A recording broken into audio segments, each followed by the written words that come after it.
glad you are back with comedian David Boyle, and I'm quitting alcohol. So there's been some news coming out of India, out of Bangalore. The last couple of days there's been some hardcore fucking riots, like 3,000 people in the street, couple dead, police opening fire, and it was all kicked off by my wife's mum's friend's son. Do you follow that, or do I need to draw a flowchart? That's how you know anyone in India. A relative's friend's son's friend knows the guy who did the thing. It's like how you get conspiracy theory information. Someone knows someone who doesn't really know anyone. But yeah, let me explain it again. So my wife has a mother. Her mother has a friend. This friend has a son. And this son fucked up big time. You can read all about it. You can just Google Bangalore Riots. I don't know if it's international news yet, but we are getting the first-hand accounts of what's going down.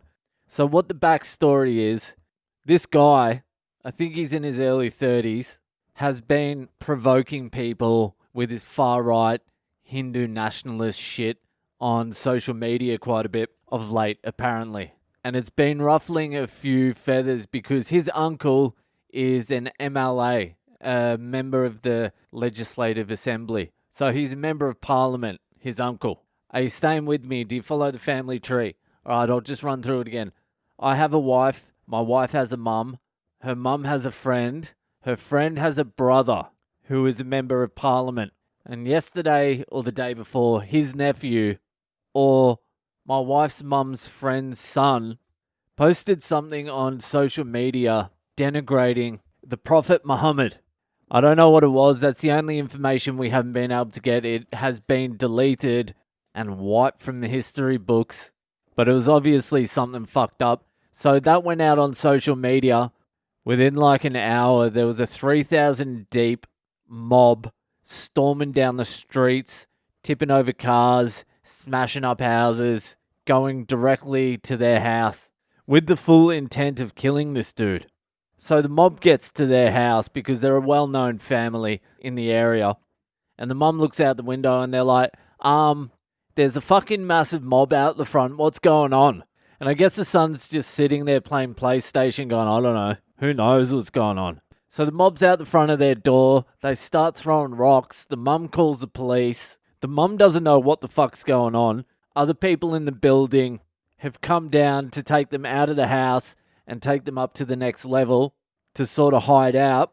The police get there. They arrest the guy who posted the thing about Muhammad. He gets whisked away, and now the crowd gets real fucking fired up. They just start burning cars, smashing windows. They start going into this house. A few Muslim guys who are friends with the son run ahead of the mob to get her the fuck out of there, because if the mob saw her, they would just kill her. So they run ahead. They see the mum. They're like, you got to get out of here.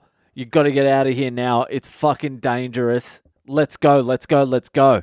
She's like, I can't go. She does the most Indian thing I've ever heard of.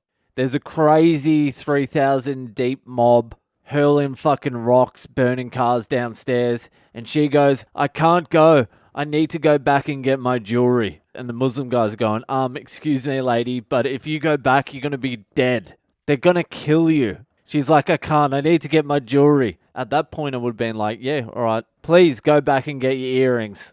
But in fairness, Indians don't fuck around with jewelry. The only people who have more gold and bling than gangster rappers are Indian housewives. They fucking bling up. So there was probably $500,000 worth of fucking gold and jewelry in her safe. And the Muslim guys who were there to save her life are like, listen, lady. And they had to fucking beg her. Like, listen, you've got to come with us now or you're dead. Eventually they convinced her to go, so they fucking leg it. The mob comes in, completely loots the whole fucking joint. Loots that house, breaks into the uncle's house who's a member of Parliament, loots that. They must have got a lot of fucking money as well. Because I'm telling you right now, they're not short of cash. That would have been a happy day's looting. So then I think the crowd went wild. I think they fucking burned down a police station too, which is the new thing to do. Why wouldn't you? Of all the targets you can choose, that's the one I'm going to fucking lose the least sleep over. So I think it's settled down now. That dude, the son, he's still arrested. He's still fucking somewhere. The mum doesn't know where he's been taken to. The police commissioner and the police chief aren't saying anything. He's probably getting his ass fucking kicked.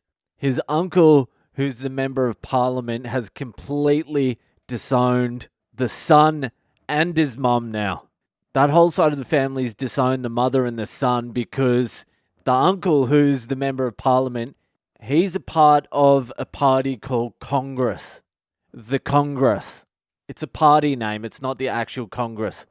There's two big parties in India. There's the BJP, which is in power, and they have deep affiliations with the RSS. I don't know what the R and the S and the S stands for, but it's a Hindu nationalist fucking organization, and they are very pro-Hindu and very anti-Muslim. So what happens is, when it comes to voting time, all the Muslims vote Congress, because Congress is the party that is most sympathetic to the Muslim community. The BJP, not so much. So the uncle who's a member of parliament, let me tell you this, when you get into parliament in India, it's very fucking lucrative. It's very fucking lucrative, and you don't want to fucking lose it. So now his supporter base is completely fucking against him. I don't know who they'll vote for though. They probably just won't even vote. But yeah, that's it. That's been the talk of the household for the last day and a half. A lot of gossiping going on. And it was real fucking close to home too. I've been down that street and in that area where the rioting happened. My wife's granddad's family home is on the street parallel to that. And her uncle and a heap of families still live on that parallel street, just one back. And they were fucking shitting themselves. So yeah, that's it. There's probably a lesson in there. What did we learn? I don't know. All I want is someone to send me in a fucked up Friday story tomorrow. Do you reckon you can do that? One of you, just get there, get a fucked up Friday story in, send it in to my social media. I'm at Boyle Comedy on Instagram, Facebook, and Twitter. If you're enjoying the podcast, just share it with your friends, and I'll see ya the fuck later.